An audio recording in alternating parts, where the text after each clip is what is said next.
I am a really enthusiastic motorbiker.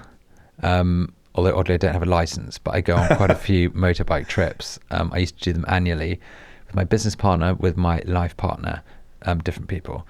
And I just love bikes. I used to race downhill mountain bikes. Yeah. I love going on Enfields, often around Sri Lanka, through the Himalayas.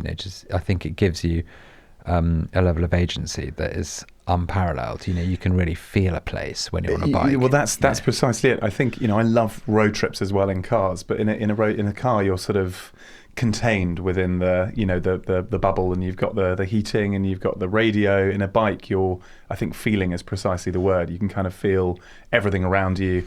People are also a lot more sympathetic when you pull over, and you've clearly been in the elements and you're covered in dust or rain, and you get a little bit more connection than you would do if you rock up in a kind of Toyota Hilux. But it's when you're traveling, especially when you're going on exploratory or adventurous road trips, so let's call it that, there's something about being in the experience rather than being a voyeur to the experience that is quite special. Totally. And thinking about the other senses as well, being quite in tune to sound, because you have to be. Yes. Because it provides the warnings required when you're in the elements. Yeah, totally. Smelling like a place and being sort of exposed to that rather than just looking at it out of a window, but also not being subject to traffic. But I think for that reason, it's also very meditative. So similarly, I love actually driving. I drive up and down to our factory in Coventry at the beginning of the week, end of the week, and that sort of time listening to a podcast or the radio for a couple of hours with a coffee is glorious. Yeah. But on a bike, you're not listening to something. You're just with your own thoughts. You've got the kind of wind going through your helmet, and so it is precisely what meditation is all about, that kind of sense of being present and experiencing everything around you. Honestly, I find doing motorbike trips one of the most meditative experiences, because you are deeply switched on, but also totally checked out. It's a really extraordinary dichotomy, and you find flow through it, and I think, your point about having headphones on and having your, latte bought from whatever coffee shop you have bare loyalty to is just cutting that and keeping it simple and not bombarding yourself with information, I think is important and often forgotten. I think everyone's always plugged into their AirPods, aren't they, trying to find the elixir to the problem they've got. I certainly am. Yeah, so it's one of the few times where I'm forced to not do that. I take it then you also talk about Southeast Asia if you've been riding without a license. Yeah, no license, no helmet, none of the sensibilities. That was how my co-founder and I kind of solidified our friendship. We both love surfing, and we were out in Indonesia sort of spending months basically riding around Nusa Tenggara, so the kind of, Bali, Lombok, Sumbawa, just hopping on ferries and then biking across these amazing islands on a kind of little 125cc motorbike with like a board, a couple of boards strapped to the side, rucksacks, like bag in front of us, probably in sandals and a crappy helmet, which I wouldn't do now, but it's just utterly magical.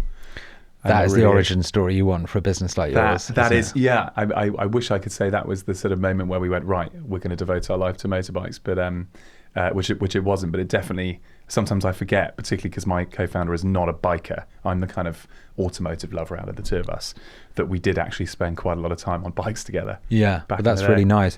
So let's cycle back a little bit. You make beautifully designed electric bikes, electric motorbikes, and clearly you have a passion for, vehicles.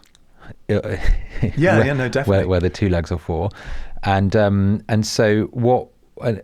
Talk to us about the inspiration and the opportunity that you saw that led to you starting Maeving, and what was the journey that you went on when sort of turning it from a bit of a dream into something that was a manufactured and commercially viable proposition. I can't imagine that's that easy. No, definitely, but it's worth sort of separating my love of cars and bikes growing up from actually the genesis of the business, because I think honestly I can't remember what age it was. I was 5 or something, and one of my mum's mates brought home a Jaguar XK and said, do you want to go for a little joyride? And I honestly, from that moment, got the bug. I used to have pictures from magazines all over my room of actually like max power custom cars. Then went through the classic thing, fell in love with classic bikes as well. So there was that kind of backdrop of just loving driving, loving the physical kind of automobiles as well. But the genesis for Maeving actually came from me meeting my co-founder. He was going to become my co-founder at Durham University. So we became sort of best mates very quickly, and we decided after about 6 months that we were going to start a business together, because we were very good at debating. We met in a philosophy tutorial. We were very good at debating, and we felt that we had this ability to kind of chew through challenging questions together that was quite conducive to working together in the future. But the only commitment that we made to each other at that stage was that the business would in some way be combating climate change, because that was what we both really cared about. And ultimately, if you're going to devote your whole life and every ounce of your energy to starting a business, it's an added benefit if that can be something that contributes to a cause you care about.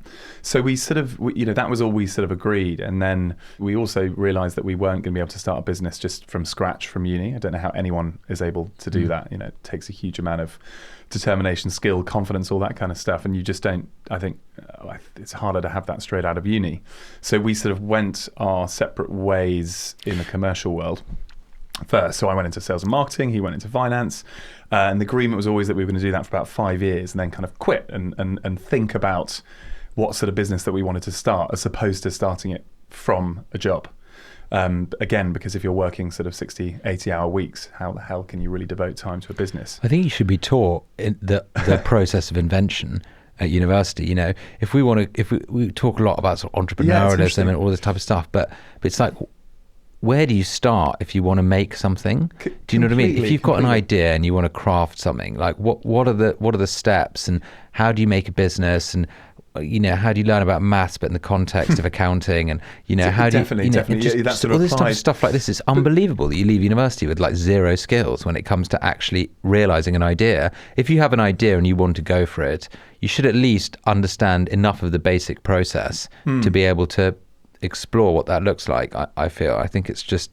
No, I agree. I think it's an interesting point. I think, look, a lot of people start businesses from a kind of position of they're either a kind of an inventor, or they've worked in a particular industry for a long period of time and they've spotted a gap and they can kind of take their skill set and directly plant it into a new business that of their own invention. But plenty of businesses start, I guess, like ours, where it's more research driven. You kind of that you want to start a business, but you're not quite, as you sort of say there, you're not quite sure how or where. I mean, when we quit our jobs, began looking at, I guess, climate change, the various sectors contributing to carbon emissions, and transport. The electrification of transport is a pretty obvious one.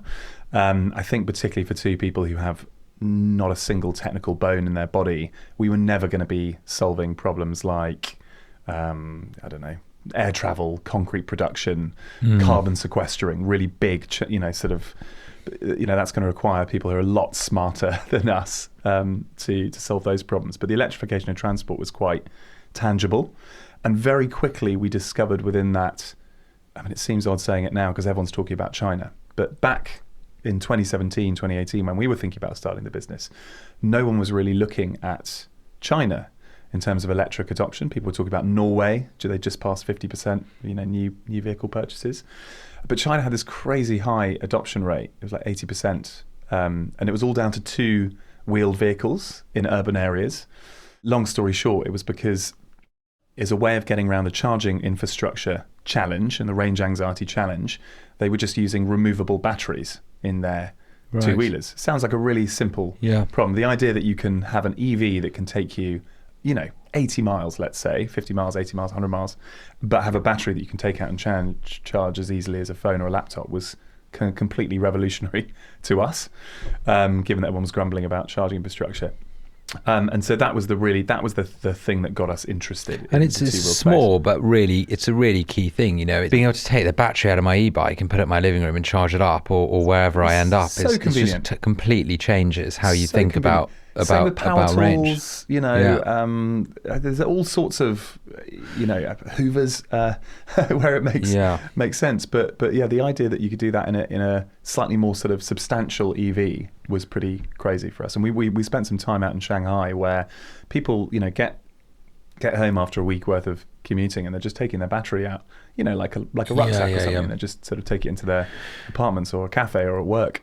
Can I ask you a question? Because I feel in the world today there's a lot of support if you want to start a tech business or a digital business. There's a lot of buzz and hype, and you know, VCs are very interested in businesses that exist in certain spaces. What are the steps you take when you actually need to make a piece of sort of industrial design is probably not even the right way of describing it. What are the steps someone might take if they have an audacious idea to sort of you know, make electric motorbikes? What was the journey you went on? Like, how did you? I can only really comment on the way that we went about it, which is probably not the right way. I mean, it's you know, I have no idea. Again, if we at the time had an engineer on our team, it maybe would have been different. But the way that we went about it, so just quickly for a bit of context. So we looked at what was going on in China, and we originally thought about importing a bike, but basically stepped away from that because the bikes in China at the time were made to a very strict price ceiling and didn't have the quality that we were looking for. And Britain has a very established, you know, tradition, heritage in the world of motorcycle design. So eventually we decided, right, we're going to start an automotive company ourselves. We're going to champion removable batteries, but we are going to lean into this rich heritage. And so we were then we've got to design our first bike, our first prototype from scratch. And so the way that we went about it was that I started just purely because I used to be an artist. I got an art scholarship to my school. I could use a pencil. I began doing some concept sketches, some very simple kind of 2D stuff, based on bikes that I loved from the kind of great eras of motorcycle design. British motorcycle design, kind of 1920s, 1960s, 70s, the cafe racer era. Yeah, this is like James Dean, Steve McQueen kind of thing. Mods and rockers, and my co-founder started learning a little bit about kind of electric powertrains. So started speccing a battery motor, and then we basically put together a concept pack that we took to a industrial design company who were absolutely fantastic and basically worked as an outsourced engineering team for us in the early stage, and we just worked through to developing what was called a looks like prototype. So a kind of early stage concept bike which works, which looks like the thing that we then went on to design, but ultimately is not built to the same standard. You know, it's missing sort of 70% of the components internally, but you get a good idea for the bike. And it was that we used to then, you know, go on a kind of funding roadshow to get our initial VC interest. So that was the way that we went about it. How do you navigate the balance of form and function when you're designing something like a motorbike that starts with a sketch that takes cues from you know, eras where you had to think about combustion, you had to think about perhaps things in a slightly different way, and I've maybe like the Jaguar Land Rover, like probably quite interesting example right now of just basically redesigning something, but maybe without having to consider some of the constraints that led to the beauty of the design. And are we now emulating the beauty of something born of different constraints, or like totally. You know. And actually the JLR example is an interesting one because arguably they've stuck in many ways with the traditional car shape. They've got that long bonnet, and you know, there was some people who were calling for them to reimagine the electric car in a slightly more developed way. I think it's an interesting looking car for what it's worth. I'm not one of the haters. I like the car. I think it's really interesting. A shout out to them then, because I think that no one likes change, and for them to kind of come in and you know, reshape that brand, a much loved heritage brand, is bold. So it's definitely bold. There's some such ridiculous hate about the redesign. There are people sort of saying, yeah, you know, it sort of doesn't really look like the car's real, you know, will it drive? And it's like, it's got quite a lot of engineering expertise. And actually, exactly. I mean, what used to be combustion is now a battery and a body kit. I think they're going to be able to make the car go. Okay. Look, I mean, ever since they brought out the the F-Type and the whole sort of reinvent. I think they're great. We're their neighbours, by the way. They're right next to us in Coventry. Great sort of example of the heritage in that region. But I think there's a bigger thing that people. Sorry, not to make it too much about this, but I find it interesting, and obviously it's sort of same kind of world, but I think there's a heritage of British design and a heritage in that business that people were afraid to see being let go of, and I think it's sort of almost quite intrinsic to like the fabric of like what makes sort of the design ethos of this country kind of great. And I think that what they did, and I'm more 50-50 on the execution of the campaign around this, but they tried to look at the founding spirit and then reimagine the future based on that founding spirit, which I think is an important thing to think of rather than just resting on history and heritage. I think you need to go back to like the founding spirit, and I'll never forget doing some work for Bugatti years ago, and you look at the archives and people like Ettore Bugatti, they were like deeply nuanced.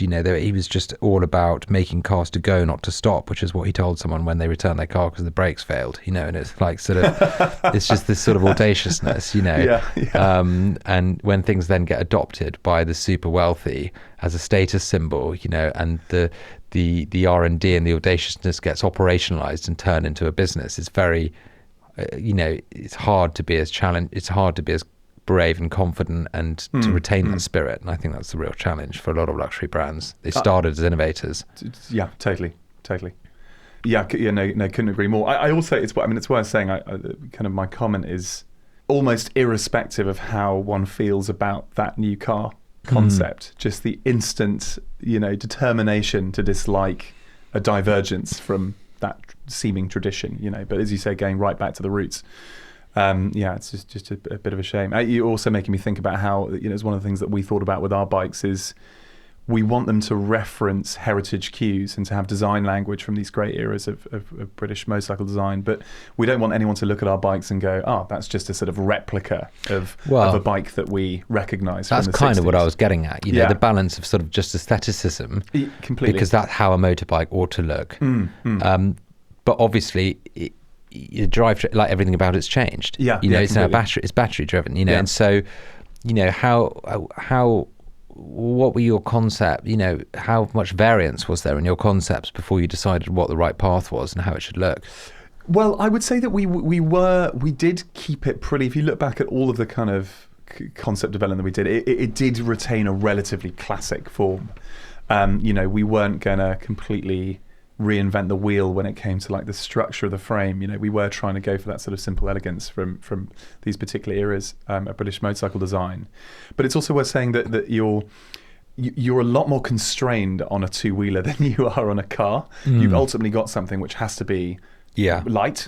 It's got to fit between someone's legs. There are limitations in terms of how long it can be. You'd be amazed at how quickly you end up with something that looks ostensibly like a motorcycle, from the kind of, from when motorcycles were first devised in the late 19th century.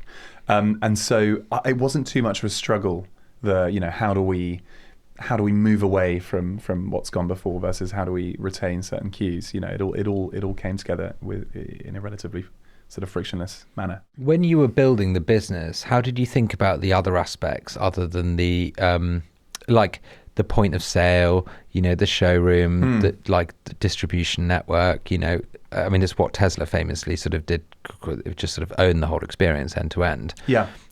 What were the conversations you had around that, servicing, all these types of things? Well, I think we went down I don't really want to say the Tesla route, but we're the first direct-to-consumer motorcycle manufacturer in the world, as far as I'm aware, certainly in Europe. And I think that's just very simply because if you can own the whole customer journey, then you're solely in charge of how good that experience is.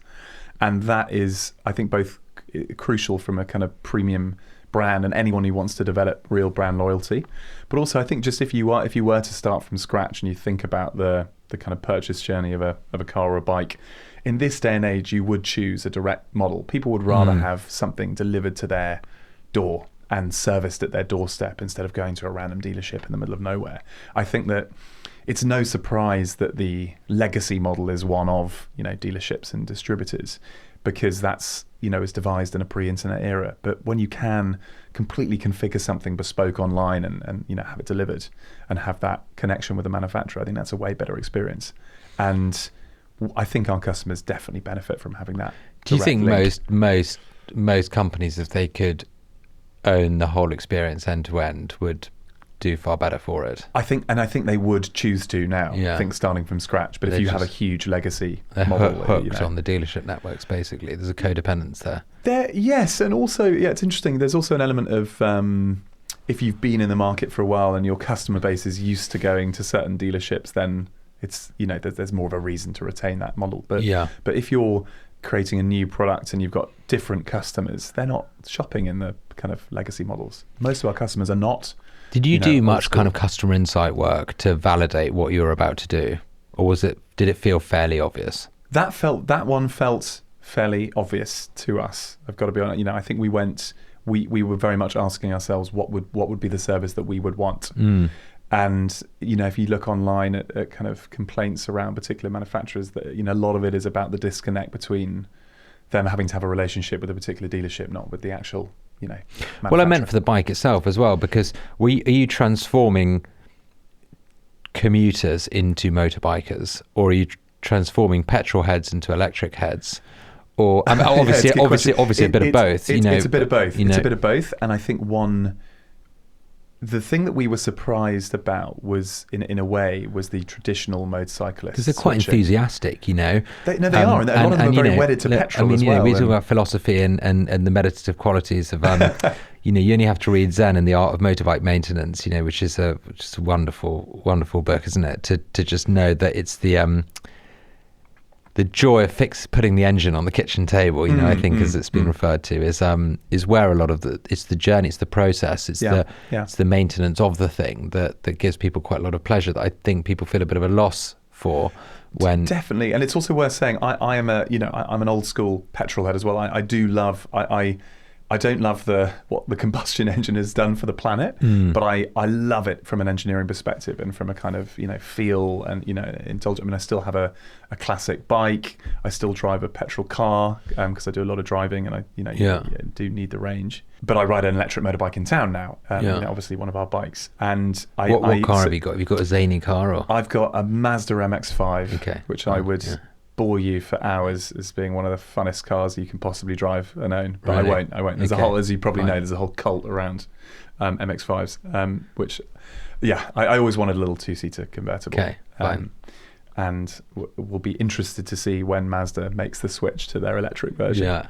But so I totally sympathise with the kind of fascination around combustion engines and some of the enjoyment that comes from them, the kind of the rumble, the noise. But I think that there's different enjoyments that you can get from an electric powertrain, which we can talk about. But no, look, the silence presumably is one of them. We're so coded to associate power with the sound of an engine. I love the sound of an engine, personally. I'm like sort of unnecessarily revving my motorbike the whole time. I'm one of those idiots, who not obviously in sort of crowd or set, but just my own personal satisfaction, like as gliding through the mountains. For me, it's a great joy. But presumably, like when you're in those situations, it must be an amazing feeling to just gliding through. Precisely, and it's a completely unique, enjoyment. It's so different. The way that there's just, you're not going through the gears, you're just kind of pulling away and you're just accelerating and gliding. And it's really interesting. We have, and this actually came from our brand ambassadors, more as an insight than it came from us, was when there's a couple of people that we've been shooting some short films with this year. Ashley Walters, I don't know if you watched Top Boy, but the sort of Top Boy lead actor, who was GQ Man of the Year last year, and then a guy called Tom Brown, who's a celebrity Michelin star chef, and they both are passionate riders of our bikes, and we did short films with them about their lives, but they obviously riding the bikes. And the thing that after a day in the kitchen, the silence is probably quite nice. Precisely, that's it. Right? So this guy Tom has a hugely frenetic life, working in a high pressure kitchen, working late hours. It's constant sort of noise of people ordering and people chopping things around you. And the interesting thing, and the same with Ashley, he's a actor, but he's also a director. Everything he does, and he's quite introverted. He's despite his online persona, he's quite a quiet guy. And both of those people, for them, putting on their helmet bear in mind they can't be recognised when they're in their helmet, and going out and just having this kind of silent ride at the end of the day. It's like their therapy is the way that Tom describes it. And one of the things that I've realised, one of the things that got me into biking was my mum had always been like, please just never buy a motorbike. And I eventually made the excuse. And the excuse that I came up with was the amount of time it would save me on my commute to Slough when I was working in this FMCG commercial role. But the thing that I wasn't ready for was... You're commuting from London to Slough. From London to Slough, right? This is like cycling to Paddington, train to Slough, company shuttle bus. It was like an hour and a half. And I saved 26 days a year in commuting time by switching to a bike. But the thing that I wasn't ready for was how every morning the alarm would go off and I would be like, oh, and then I'd be like, oh, I get to ride my bike. I mean, every day. Food is the same for me. I enjoy every meal, despite the fact that you have 3 meals a day. Just being like outdoors... And the speed and like it's so fun. And you're just going past the traffic, and it's fun every day. So fun. It's like playing a video game. It's like being in a video game. It is a real life one. So fun. Completely. It really feels like that to me. But one where you feel everything, as we were saying earlier. Good. It awakens all the senses. It's so nice. It does. But you're turning the commute, which is.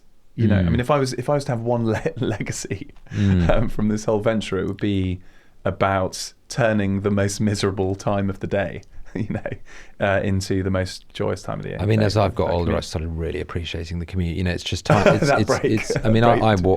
actually walk to. I don't even live far away enough from my office to warrant using my e-bike, and I really switch off when I walk. And I could be, I really completely zone out, but. I think as you get older, that time to yourself, especially as you hit a certain point in your life where you've got a lot of career, kids, family, all these types of things converge, and it's like just amazing to just have that time on your own. So I agree, but it sounds like that's because you've managed to find the Zen version, which is the walking version. Most people who are kind of crammed into someone's armpit on a tube. Agreed. But bikes give you that. Yeah, agreed.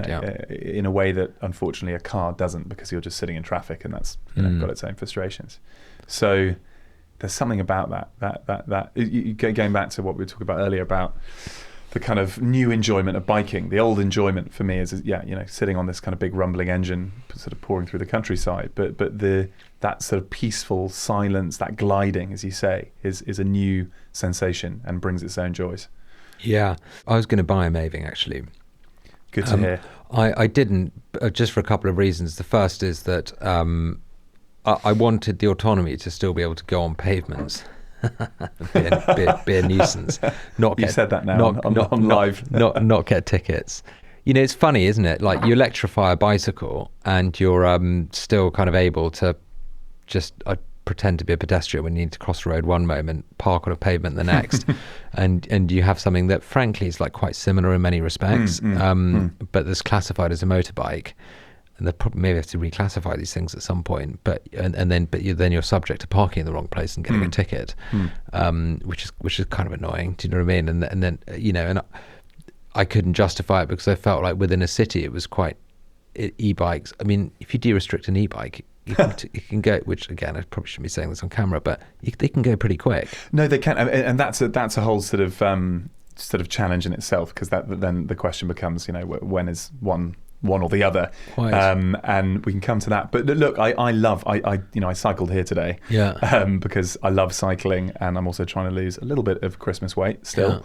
And e-bikes also fantastic, and I use Lime bikes around London for lots of instances. Lime bikes are just one of those amazing, I know they're not always perfect and some of them are a bit bumped around. They're amazing. But honestly, I get on them. Fantastic. There's certain things like Shazam and Lime bikes are two things where like whenever I use them, I'm like, this is such incredible. magic. It is, and I would always, from a kind of climate change perspective, but also just from a consumer perspective, I mean, they're great. I'm very pleased they exist, and I think there's lots of instances where it makes sense to just solely use those.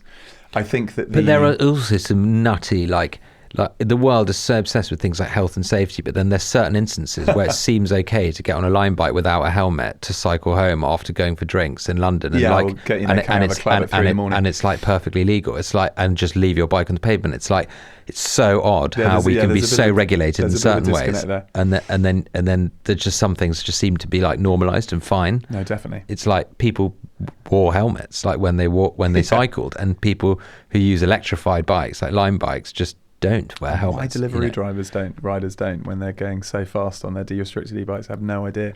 But I think they make sense up to a certain mileage. People are very happy to use an e-bike to go 3-4 miles.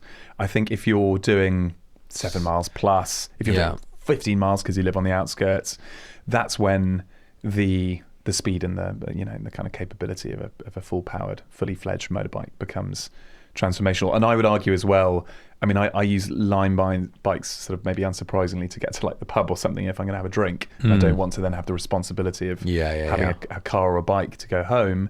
But it's chalk and cheese in terms of the speed with which you get across the whole of London. Legally on a motorbike, you can get across the whole of London in like 20 minutes. Whereas, a bit of sweat equity and 60 minutes later you'll arrive on your Lime bike. So I just think it depends on the usage. And people are becoming more and more, one of the things that we argue when we're trying to promote motorcycling, not just because it's really fun, but also just as a practical mode of transport, is like a lot of the time people assume that they need a car, but actually the average commute in this country is like 6.7 miles. And most of the time people are driving on their own. So you don't need a big, even electric SUV for that journey. And, two-wheel transport is just so much more convenient. But it's super interesting for the use case that you yourself had, which is sort of like living in Slough and living in London and working in Slough. It's kind of the perfect kind of use case commute. Definitely. Because it kind of democratizes access to like really interesting places where you might go and choose to live, where you're not just solely thinking about train connections or having to frankly rely on the ailing train infrastructure in this country. Yeah, which has become, and obviously post-COVID, people have just become, the scrutiny on public transport's been a little bit more intense. I obviously completely agree. And then there's the fun element of it. And it's so fun. I just challenge anyone to get a bike or experience having a bike or a scooter and then to go back, because that freedom, that sense of I can reliably get somewhere in 20 minutes. People haven't ridden a motorbike. I honestly think anyone, I think it's so fun. It's so fun. I can't imagine anyone not finding it fun riding a motorbike. Yeah, and of course, around the world, in plenty of countries, it's the number one form of transport. Exactly. You go over to Asia and everyone, whether you're a 90-year-old granny or a 16-year-old kid, you're riding a bike or a scooter. Exactly. And consequently, cities are way less congested.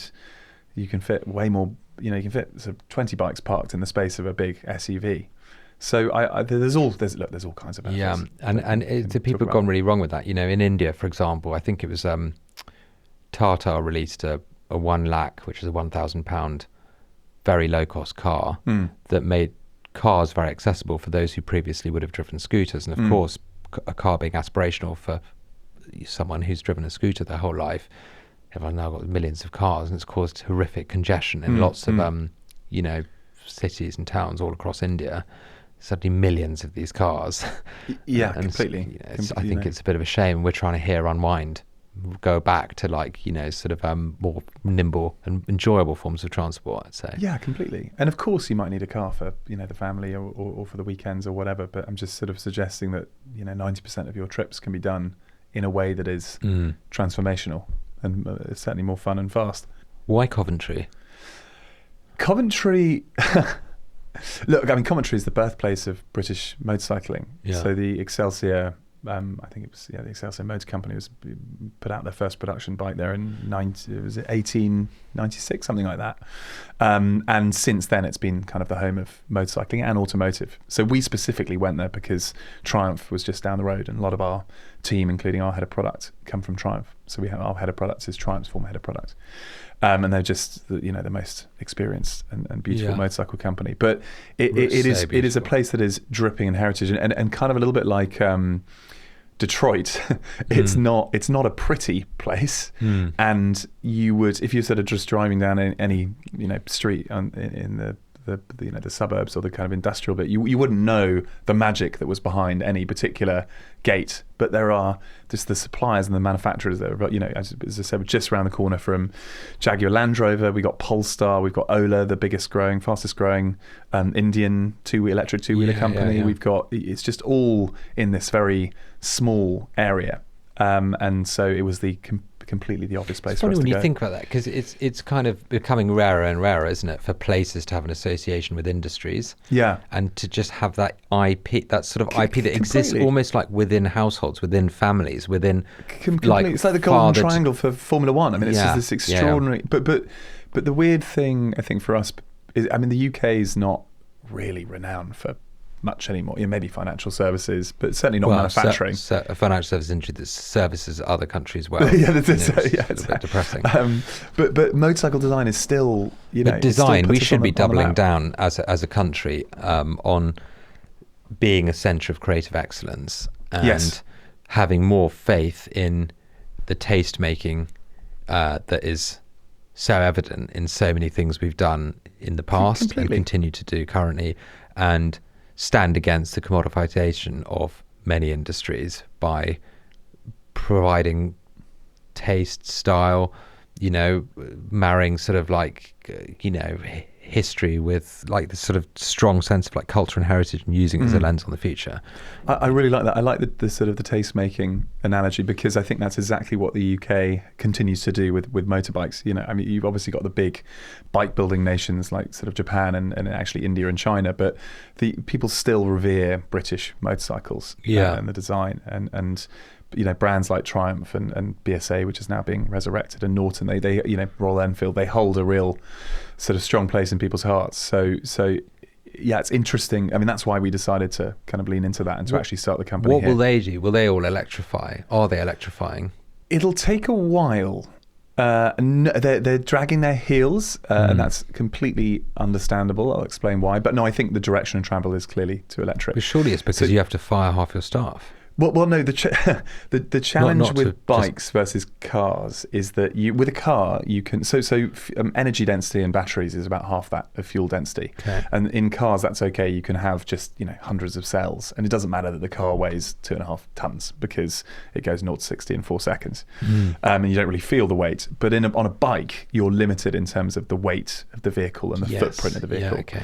So at the moment, you can't really make a full power recreational motorcycle of the sort that Harley make or Triumph make and have built their brand equity around. Where electric makes complete sense, and this is why we've started Maeving and why we're focusing on the kind of slightly lower power commuter segment, is in 125cc, 200cc style bikes where you can have a battery that is small enough that you can take it out and charge it remotely.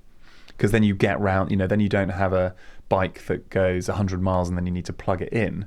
You have a bike that goes 80 miles, so it gives you easily a week's worth of commuting, but you can just charge it at any standard socket.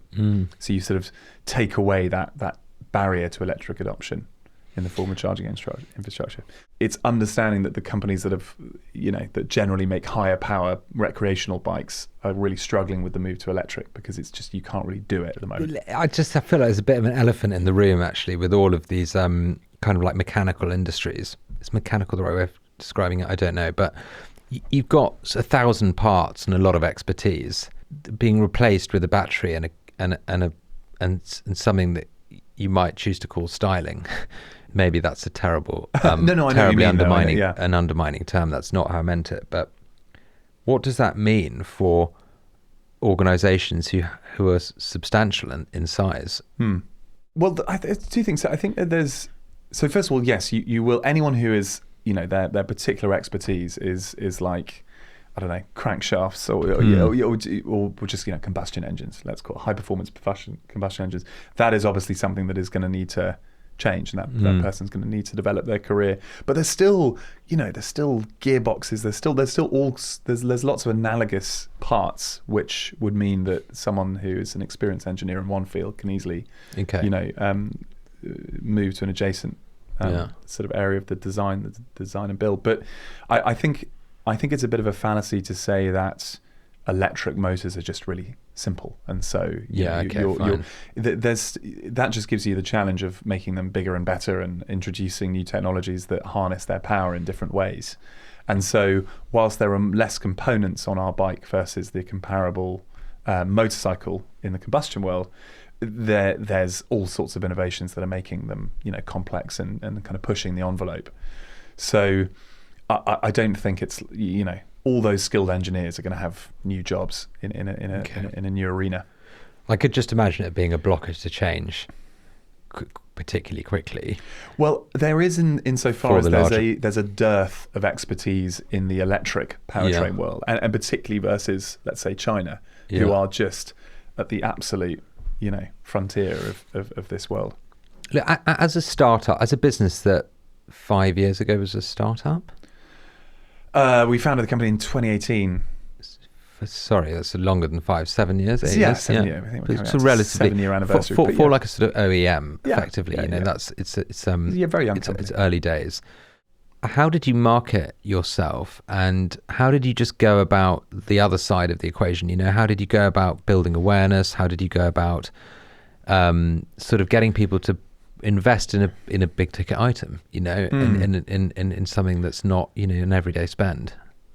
Well, I think the crucial thing for us, even in a world in which you're selling to new riders who are not the traditional motorcycle customer, the key thing was to get the seal of approval from the motorcycle kind of fraternity and the experts. Yes. So for us, the first port of call was getting our products into the hands of the old school trade reviewers, who are the real motorcycle experts, and making sure that they actually thought it was a really good product. Because even if you have no interest in the world of petrol bikes, you're still going to Google, Maeving review, and it's really important that you see good reviews from people whose opinions you respect. Yeah. So that was the first kind of nail-biting exercise, was sending out a new small electric motorbike low capacity electric motorbike to like the Hells Angels. Well, so in the UK, it's like MCN is a good example. Okay. Motorcycle News. It's like the oldest and most respected trade reviewer. And, there's a world in which they could have gone out, it's a load of crap, it's electric, whatever. That's because... And it was the opposite. They came back and were incredibly... I would argue that our bikes are the best reviewed electric motorbikes in the world. Really? And last year, MCN gave us the industry award for the best urban electric motorbike. So this is sort of, ahead of... Kawasaki, BMW, who launched similar sort of products aiming at a similar market at the same time as we launched our last bike. Design is clearly at the heart of what you do as well, and it feels like you've created quite an iconic silhouette. I like to think so. Look, two of the most respected trade reviewers said they had not had as much attention on any other bike as they did on our bike. So I do think that the design is beautiful. What are your learnings? What if you were to advise an entrepreneur today who wanted to start a OEM business, what would your advice be to them? So much advice. It would be to hire the most experienced engineers. Yeah. I think that there is the common sort of conception of a startup is the kind of Silicon Valley, 22-year-olds on a beanbag kind of thing. And that is not how you go about starting an automotive company. You need people who have been there, done that, and designed motorbikes or cars or whatever it might be for, years and years and years. And so when we originally came back from China and we saw what, I suppose, poor quality can do and the risks associated with poor quality, I'm not saying that Chinese products are generally of poor quality, just that it so happens that because the price ceiling is so low, a lot of those cheap Chinese scooters are not very good quality.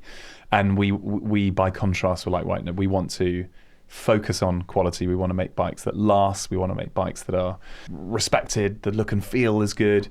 And so our first hire was, arguably the most qualified person in the country, one of the most qualified European product leads. A guy who'd spent the last 25 years bringing bikes from concept to market success. Yeah. And then, until relatively recently, the least experienced engineer in our team was sort of 17 years. Yeah. Of experience. Was it a hard sale getting people to do people see that the tides are shifting? I think there's definitely a sense of if you want to be designing motorbikes for the rest of your life and the trajectory trajectory of travel is towards electric, then you want to be with the companies that are making that switch. But look, I think there's an element of dominoes. Once we got this guy Graham involved, that he sort of brought over an initial kind of crack team, then it's become easier and easier to recruit. When you're designing these bikes, what's the type of emotion that you're looking to solicit? Gosh, look. Well, I mean, you were kind of using the term glide. I quite like the British understatement thing. You know, I don't think our bikes are not ostentatious. I think they're just, the look and feel gives you a sense of pride, and when you're riding them, it's a kind of, it's that gliding sensation. It's kind of elegance. It's that's the sphere I think we're in. Do you think they're luxury? What does luxury mean to you? Yeah, it's a very good question. Again, actually, just on that sort of trend, that theme of understatement, I think luxury is about beautiful design. Yes. It's about heritage. It's about good quality materials. It's about reliability. For me, it's a lot about having something which you might not spot it, a mile away, but it just is made of amazing materials. It's going to last. It's going to make you feel pride every time you put it on. I think a luxury is also how you frame something, isn't it? And I think what's interesting is you're inspired by low-cost electric scooters in China, and we've spoken about, those who aspire to have low-cost cars in India who once drove scooters. And here we are trying to turn the journey of it all into something that is more delightful and feels like a greater luxury than, nestling into the armpit of a man in a carriage or tube, and that feels like a great luxury. No, definitely. But look, there are specific things there as well. I mean, if you look at the electrification of transport, the temptation is to make something that is really futuristic looking. And I think that's not what people like about bikes. They like the naked, what's called the sort of naked motorcycle design, where you have exposed metalwork, you have everything is good to touch. And so that was a real focus for us, was not having lots of kind of injection molded plastic, having a steel frame, having beautiful painted tanks, stitched seats, metal central housings, all of that stuff, spoke wheels, things that are tangible and give you a sense of satisfaction. You mentioned tanks just then, and so I just couldn't help thinking what happens when you actually are on an empty tank. Like, what metaphor, obviously metaphorically, what do you do if your Maeving stops? And well, I suppose you do the same as if you run out of fuel. I mean, you just look for a charging opportunity, but it's a lot easier when every single when you can take the 13 amp socket is a charging opportunity. Exactly, very just easy. go into a Costa. Yeah, exactly. What are your non-negotiables as a business? What were you like? These are our mandates when we're building out our business and our product. I think that we want our bike. So Maeving, the name comes from the word maven, which means kind of a thought leader, connoisseur, an expert, a leader. We want our design to always stand out amongst peers, so people to always choose our bikes based on their design. We have a mantra: every customer is a VIP. We want everyone to feel like they're being treated like the member of a club, and feel like they're part of something. Customer centricity, beautiful design, and then progress. Ultimately, I mean, what we're trying to do here is we're trying to reimagine motorcycling. Zero emissions, it being more inclusive culture. There not being this kind of really niche idea of who a motorcyclist is and who isn't welcome into the tribe. Probably a whole list. Do you do sort of experiential things to activate that sort of sense of membership that you spoke about? Look, not as much as we should. It's something we want to do more of. But we despite having that kind of direct, mainly online business, we have showrooms that act as kind of physical touch points for the brand, and where people have can feel the experience of going and having a kind of consultation, test rides, exactly. So when someone orders something online, it gets delivered to their house, and then is there some sort of ceremony or ritual, or is there any education, or is it literally like DHL turn up with a bike? No. It's absolutely not DHL. No, and people love. I mean, that moment of sort of checking your watch to see when your new car or bike's going to arrive. No, I mean, a Maeving van turns up, and really? You have someone it's not in a box. It's it's wheeled off the back, and you then have one of our team who will sort of talk you through how it works and show you your owner's manual and get it usually takes about an hour. Okay, right, so it's really assisted. Yeah, and it's don't get me wrong, we're not talking sort of McLaren special operations, light tunnel. Yeah, but nor is it IKEA, No, but that joy of a real enthusiast, sort of talking through your new bike is. And so when you're looking at your target market, I guess we were talking about this before we started recording, but for me it would seem that there's a very clear target market in and around cities, and unlocking the opportunity to go and live in suburban areas that are perhaps less well connected, or just giving people more freedom to pick where they want to live without having to think about necessarily the journeys or interchanges required to get to the office, which obviously is slightly less important now anyway. But do you think about it like that? Do you pick like key hotspots and then develop sort of hyperlocal marketing strategies to try and warm people into the concept of what it might mean to be someone who commutes on a motorbike? I think it's self-selecting. I think as you've sort of identified, the bikes are geared towards urban riding, and that's where it makes the most sense, because you do get like an entire week's worth of commuting, and that's where also the contrast of like the busy tube versus the ease of riding a bike is so clear. Whereas in the countryside, suburbia, people are more used to using cars, and it's a little bit less congested. So those clusters develop. And then naturally the marketing becomes a little bit more focused on those areas. And it certainly is geared towards urban riding, but that's very, in the US, in California, people are using the bikes in a completely different way. They're using them on the sort of, in the glorious sun on the weekend to go to the beach. It's not that the sort of the drudgery of the commute that's the main focus that they're trying to overcome. It's a much more open, recreational, optimistic, message. Can I ask two really stupid questions? The first is just to satisfy my own curiosity. They make no noise. No, is that dangerous? No noise. Is that dangerous for the rider in terms of signalling to others that you're sort of approaching on a fairly precarious two-wheeled? Look, this quite is a quick. really hotly contested debate, and of which existing motorcyclists are very passionate about. There's plenty of evidence out there to suggest that it's a fallacy, the kind of loud bikes save lives things. I can imagine. No, loud pipes save lives. I can't remember what the mantra is, but no, look, I would argue, so a few things. One is that when things are quiet, you can hear more of what's going on around you. Yeah. So you're more aware of your environment. You also, the notion that someone, that revving a bike, that people in modern cars can really hear that, I think is a bit of a fallacy. It's better to ride in a way where you don't rely on the revving of your bike for safety. I mean, just ride sensibly.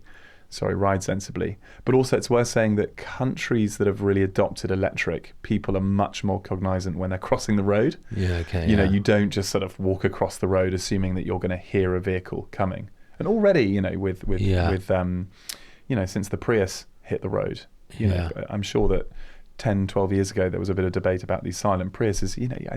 People adapt, people evolve. It just takes half a generation. It takes half a generation, and it's so much nicer when we've all had that experience of being woken up at 5 a.m. by a sort of someone revving a small bike. It's really unpleasant. But by contrast, when you're in Shanghai and you've got the lights go green and 10,000 quiet bikes just glide away, I would argue that is a better city experience. One that has clean air, no noise, it's much more peaceful. We have Automobilia Pininfarina on this podcast in a couple of episodes. We have a little cluster around automotive. These guys make the Batmobile. Amazing. It's just so cool. I don't know if it slightly undermines it, the fact that it's linked to a movie or a comic, or if it would just be better if it was just a design that wasn't necessarily linked to the Batmobile, but it looks amazing. Did you ever consider building something that looks more like sort of, Bruce Wayne's motorbike? Yeah, he's Blade Runner kind of vibe. Yeah. No, we didn't. We very... massive tires, do you know what I mean? Just sort of totally different. And it's not. Look, we very specifically didn't do that because of Britain's heritage in motorcycle design. It just, I think we feel that the thing that people love about bikes, that people don't want to lose that heritage. design. And so I always think these things are fascinating though. It's like, do you recreate codes that were like, was what we were talking about earlier about, it's constraint that breeds beauty. Do you know what I mean? But when those constraints change, do you then emulate a past glory, or do you look at the constraints that exist today and push boundaries in different ways and build new codes that people start associating with, create positive associations with? And sound is one of those that's like, for example, There are parts of I love design more generally, and increasingly I'm drawn towards, if we just think about interiors, more modern interior design.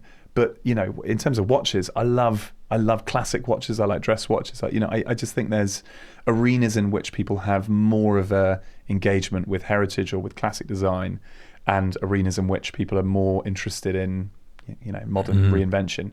And it just so happens that I've grown up in a country that is revered for a heritage style that I love and have loved since I was a little kid. So, I think that as we develop our product range, we'll push the envelope in certain respects. I don't think our bikes will always be, I think there's room for us to have a kind of heritage roadster segment, and then bikes which are a little bit more modern, particularly more performance orientated bikes. But yeah, I can't deny that I love everything that's gone before. What would you change about the industry if you could change one thing tomorrow? It's just the fact it's so male dominated. Really? Yeah, it is. I think it's 91% male riders in this country. Really? I mean, that's crazy as a category. And obviously bikes, can be used by everyone and should be used by everyone and enjoyed equally. Yeah. And I think part of that's down to a lot of the brand equity and the advertising that's gone before. A lot of it's down to physical constraints as well. Yeah. Of bikes, too high seats and very heavy and all that kind of stuff. And similarly in the engineering world, you can probably count the number of female motorcycle engineers on your fingers. Really? So that I think is something that needs to change if we're to get more female riders into the game. Sustainability was a key driver to build the business that you've built today. What other concerns, because that is a concern, the sustainability of things and our planet, what other concerns do you have about the world that we're leaving the next generation? Oh gosh, other than climate change. Look, I mean, the climate change one is a big one, and it seems to be something that people continually are happy to sort of sideline. It's being massively sidelined at the moment. It's hugely unbelievable what's going on. And people are really reluctant to accept that they might have to make compromises to save the planet. It's too big for a lot of people to wrap their heads around. But look, it's a huge one. I can't say it enough. I'm increasingly bothered by the information and the misinformation landscape. I think that's something that I'm nervous about in terms of the next generation. Is we can remember when we were taught at school how to kind of spot the truth in a versus bias in mainstream newspapers, but the assumption was always that the truth existed and that there was a kernel that you could get to there.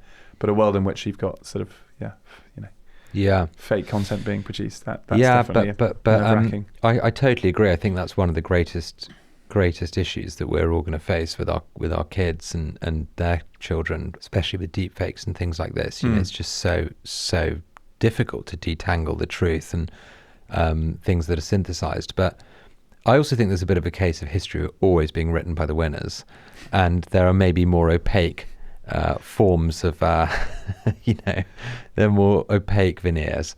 I don't even know if that's an expression that works, but you know what I mean. There's a lot of bias that's impacted how we've remembered and thought about things that's less obvious. Completely, and I wouldn't deny that, but I suppose we can look forward to a lot more of that going forward. Exactly. In a world in which the truth becomes more and more opaque. If you had to give up what you're doing tomorrow, and come on, every entrepreneur's fantasized about this when having a difficult moment, what would you do? I'd probably give a much more mundane answer than a lot of people. I think I would I'd retrain and become a therapist. Yeah. I would produce music, and I would surf every day. They're almost the same as what I'd say. When I'm having particularly bad times, I'm always like, I just need to do something with my hands, I know. I do. I miss that. But it's interesting. I'm such a strong extrovert, and I think a lot of entrepreneurs, or a lot of people looking at entrepreneurs, would assume that they would be serial entrepreneurs and they would just always be doing something kind of big and generalist and starting businesses. But I seem to crave to kind of go back to a slightly more, individual and quiet and peaceful existence, I think. Yeah. But maybe that's inevitable if you're in a busy business. And then lastly, what's the thing that most excites you about the next 5 years? Oh gosh, another mundane answer. My wife and I think about having kids, and which is probably going to be more stressful than starting a business. But yeah, pretty exciting. Good luck getting time on your motorbike after that. Yeah. I don't know how you manage kids and a business. And, particularly when one's in Coventry and the other's in London, but we'll I think see. The key is, if you are thinking of having kids and have an interest in motorbiking, to buy the motorbike before you have children. Yeah. And not try and get sign off from your partner. Agreed, and come up with some sort of contract. My brother was banned from motorbikes when his kids came along. That was a non-negotiable. Yeah. Thank you so much. That was fascinating. It's been a pleasure.